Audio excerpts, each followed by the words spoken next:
I'm not gonna lie to you.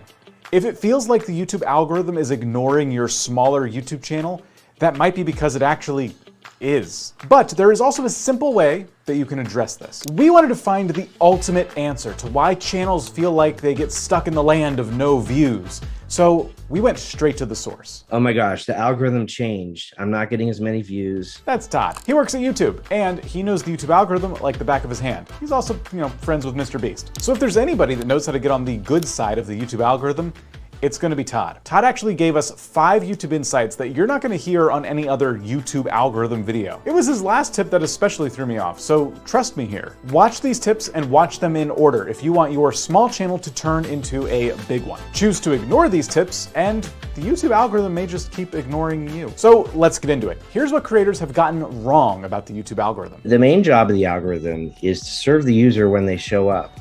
A lot of creators think about things from the creator perspective. Oh, well, I make a video and then YouTube pushes it out to a bunch of people. For the most part, recommendations and search don't get pushed out. They get kind of pulled from viewers. So in other words, it's the YouTube viewer that actually gets to summon the YouTube algorithm. But if that's the case, how can you as a creator make sure that your video is the one to show up? We use the watch history as probably the most important signal that we know about a viewer to figure out what they might want to watch next. And here we're actually getting a little bit closer to that answer. It is watch history that you need to be worried about. If you want your videos to be pulled by the YouTube algorithm, then you need to get into somebody's watch history. As we know, that's easier said than done. Now, if you already have a few subscribers, there's a good chance that they are the ones to watch your videos, and therefore you end up in their watch history. But what if you're starting at 0 and the algorithm has no idea who best to pair your videos with in the first place? When we have absolutely no behavioral data, we're going to probably rely more on the metadata, the data that we have in terms of the title and the description.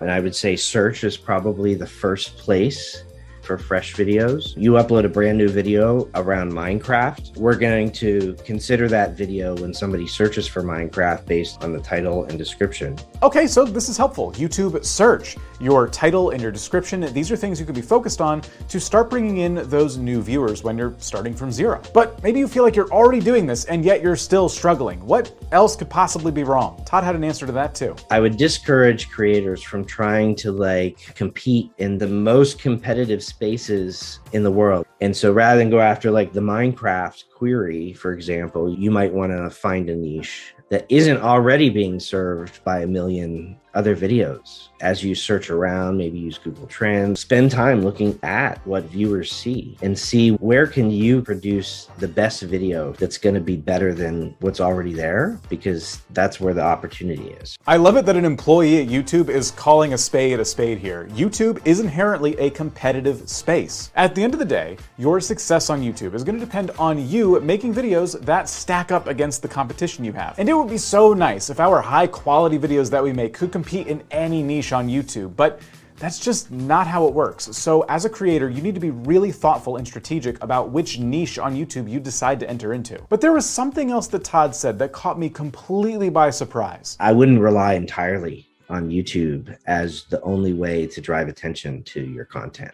Identifying other places where your content might be relevant could be everything from Facebook groups, Discord servers, Twitter, etc. Seed your video in places where you are going to get some watch history and kickstart that signal. Todd is debunking a huge myth here. Contrary to popular belief, you actually should be promoting your small videos on other platforms outside of YouTube. Now, obviously that doesn't mean you should go around to every subreddit and Discord server you find and just spam your video links all over the place.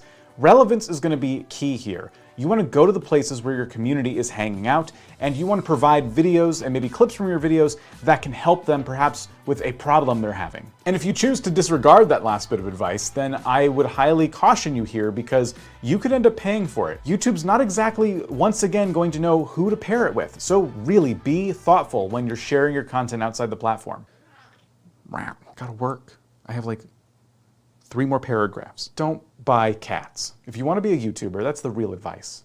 Don't do it. And for those of you who aren't really keen on the idea of sharing your videos outside of YouTube and doing all that legwork, Don't worry, this isn't something you necessarily have to do forever. You're just doing this at the beginning of your journey to give the algorithm a little bit of a nudge in the right direction. Once you get a bunch of people that have your videos in their watch history and they're your ideal viewers, the YouTube algorithm can step in and do the rest. Now, these are all valid strategies, but one strategy I wouldn't recommend is chasing a viral hit video. And this video on the